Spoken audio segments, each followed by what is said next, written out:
जय हिंद दोस्तों, स्वागत है आप सभी का आपके अपने YouTube चैनल जैकपुर पे। तो आज का ये वीडियो काफ़ी इंपॉर्टेंट होगा क्लास 10th के वो छात्र छात्राओं के लिए जिन्होंने अपने सब्जेक्ट में ITS को रखा है।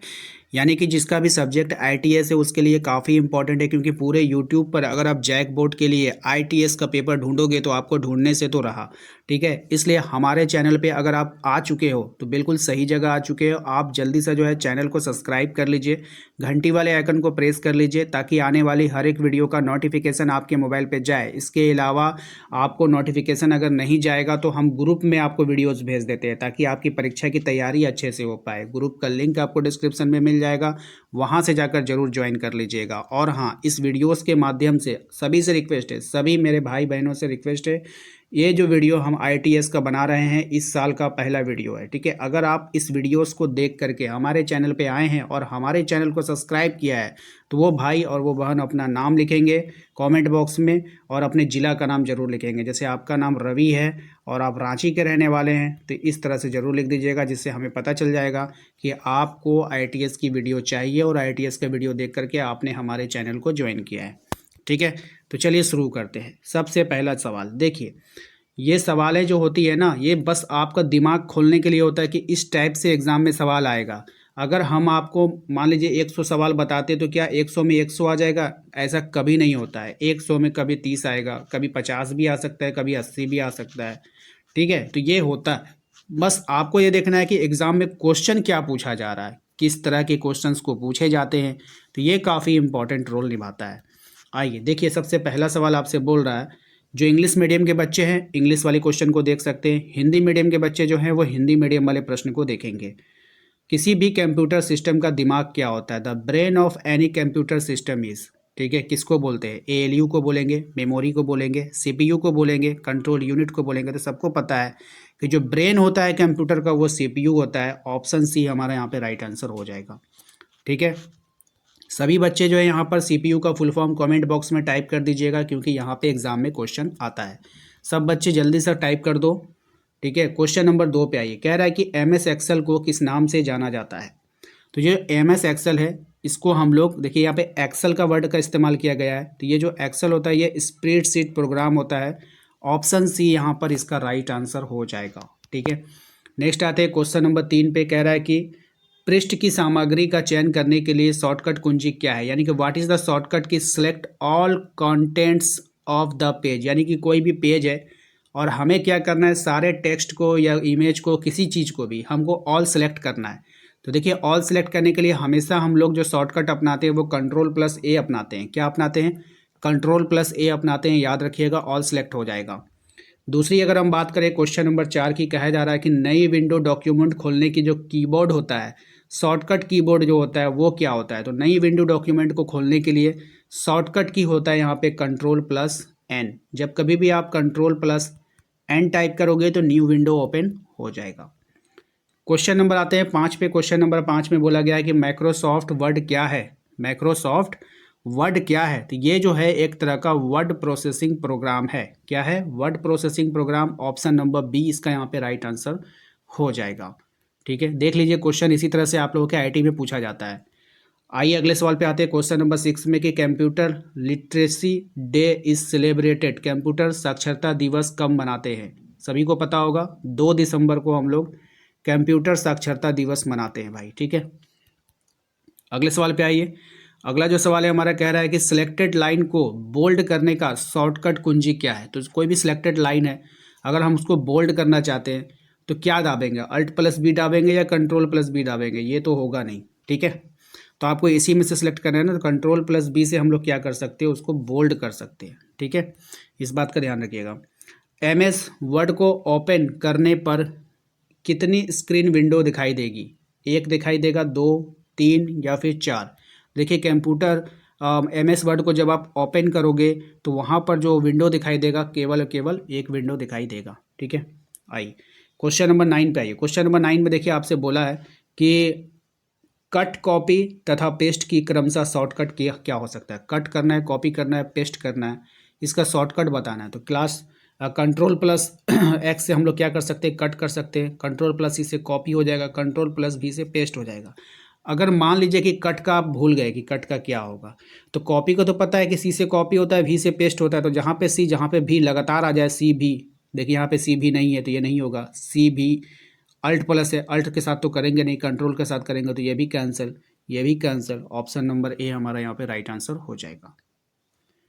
क्वेश्चन नंबर अगर हम बात करें क्वेश्चन नंबर 10 की, बाईं तरफ से किसी अकेले कैरेक्टर को मिटाने के लिए आप किसको प्रेस करेंगे? तो सबको पता है the delete of single character on the left you can press, तो बैक स्पेस का हम लोग उपयोग करते हैं। ऑप्शन नंबर बी इसका यहाँ पे राइट आंसर होने वाला है।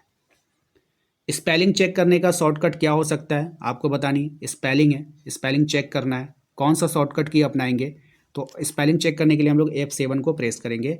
किसको करेंगे? F7 को प्रेस करेंगे, ठीक है। क्वेश्चन नंबर आते हैं 12 पे। क्वेश्चन नंबर 12 में बोला गया है कि इनमें से क्या एक आउटपुट डिवाइस का उदाहरण नहीं है? आउटपुट नहीं होगा। देखिए मॉनिटर आउटपुट है, प्रिंटर आउटपुट है, प्लॉटर, कीबोर्ड जो यहाँ पर एक इनपुट डिवाइस है, याद रखिएगा कीबोर्ड क्या है? एक इनपुट डिवाइस है, याद रखना है। क्वेश्चन नंबर आते हैं 13 पे।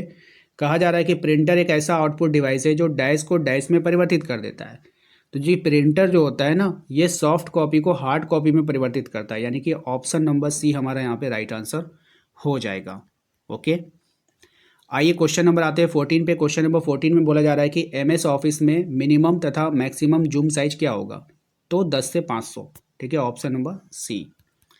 नेक्स्ट आते हैं क्वेश्चन नंबर हम लोग 15 पे। कहा जा रहा है कंप्यूटर के अंकगणितीय क्रियाएं जोड़, घटाना, गुना, भाग, तार्किक क्रियाएं यानी लॉजिकल ऑपरेशन जो होता है वो किसके द्वारा होता है?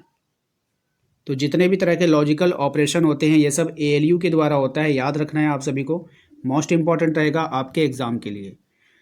आइए दूसरे सवाल पे आते हैं, सेक्शन बी की तरफ। इसमें आपसे बोला जा रहा है कि मॉडेम का फुल फॉर्म क्या होता है? देखिए जो मॉडेम का फुल फॉर्म होता है मॉड्यूलेटर, डीमॉड्यूलेटर, यानी दो बार लिखना होगा। एक बार आपको लिखना होगा मॉड्यूलेटर इस तरह से, मॉड्यूलेटर, और डीमॉड्यूलेटर क्या लिखेंगे? D mod you later, modulator, demodulator, modulator, demodulator, ये मॉडेम का फुल फॉर्म होता है, इसको आप लोग नोट कर लीजिए। माउस में कितने बटन होते हैं? तो माउस में साधारणतः 2 बटन होते हैं, रेयर केस में 3 बटन देखा गया है, लेकिन अधिकतर 2 बटन होता है। बीच में जो एक आपका स्क्रॉलिंग करने के लिए चक्का लगा होता है, ठीक है, तो उसको आप छोड़ दीजिए। 2 बटन होते हैं माउस में, याद रखिएगा। कह रहा है कि LCD का फुल फॉर्म क्या होता है? तो LCD का होता है लिक्विड क्रिस्टल डिस्प्ले। क्या होता है? लिक्विड, LIQU, ठीक है, ID, liquid crystal, CRYSTAL, crystal display, DISPLAY, display, liquid crystal display, ठीक है। तो ये इसका फुल फॉर्म हो गया, किसका? LCD का। नेक्स्ट है सवाल आपका कि एप्लीकेशन सॉफ्टवेयर MS ऑफिस को बनाने वाली कंपनी कौन है? तो ये है आपका माइक्रोसॉफ्ट कॉरपोरेशन। कौन है? माइक्रोसॉफ्ट कॉरपोरेशन,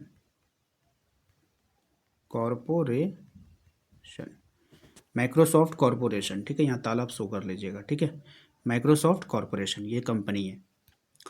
नेक्स्ट आते हैं MS वर्ड में कितने अलाइनमेंट होते हैं? तो MS वर्ड में 4 अलाइनमेंट होते हैं। कितने होते हैं? 4 अलाइनमेंट होते हैं, इसका आंसर हो जाएगा। नेक्स्ट आते हैं सेलेक्ट लाइन को जस्टिफाई अलाइनमेंट की शॉर्टकट की क्या होता है? तो ये होता है आपका CTRL, यानी कि कंट्रोल प्लस J। जस्टिफाई करने का क्या होता है? कंट्रोल प्लस J, याद रखिएगा। नेक्स्ट है आपका क्वेश्चन नंबर 4, माइक्रोसॉफ्ट एक्सेल 2010 में कुल कितनी पंक्तियाँ? देखिए पंक्तियाँ बोला है, ठीक है, पंक्ति और कॉलम दोनों अलग अलग होता है, ठीक है। पंक्ति बोला है तो पंक्ति हो जाएगा आपका 1048576, इतना होता है, ठीक है, यानी इकाई, दाई, सैकड़ा, हज़ार, 10,000, लाख, 10,48,576 जो है आपका क्या हो जाएगा? पंक्ति हो जाएगा।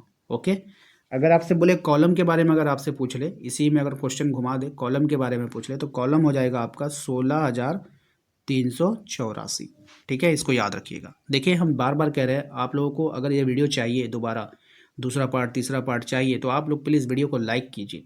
लाइक जितना कीजिएगा, हम ज़्यादा आप लोग को नहीं दे रहे, 200 लाइक का टारगेट देते हैं। अगर आप लोग 200 लाइक पूरा दोगे, हम दूसरा पार्ट लेकर आ जाएंगे एग्ज़ाम के पहले, ठीक है।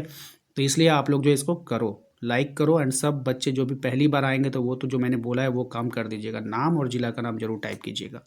नेक्स्ट वीडियो में सबका नाम लेंगे हम, ठीक है। चलिए कह रहे हैं आपसे माइक्रोसॉफ्ट एक्सेल का एक्सटेंशन क्या होगा। ठीक है, माइक्रोसॉफ्ट एक्सेल का एक्सटेंशन, देखिए एक्सटेंशन नेम एग्जाम में आता है तो ये हो जाएगा डॉट, हम सब लिखा देंगे आपको, जितना भी एक्सटेंशन नेम इंपॉर्टेंट होगा ना लिखा देंगे, XLXSX। ठीक है, ये एक्सटेंशन है किसका, एक्सेल का, .XLSX। ठीक है, याद कर लीजिएगा। तो आशा करते हैं आज का ये वीडियो आपको पसंद आएगा। वीडियो अच्छा लगा तो लाइक करना बिल्कुल भी नहीं भूलेंगे। चैनल को सब्सक्राइब कर लीजिएगा। ग्रुप ज्वाइन करने के लिए लिंक डिस्क्रिप्शन में डाल दिए, वहाँ से जाकर ज्वाइन कर लीजिए।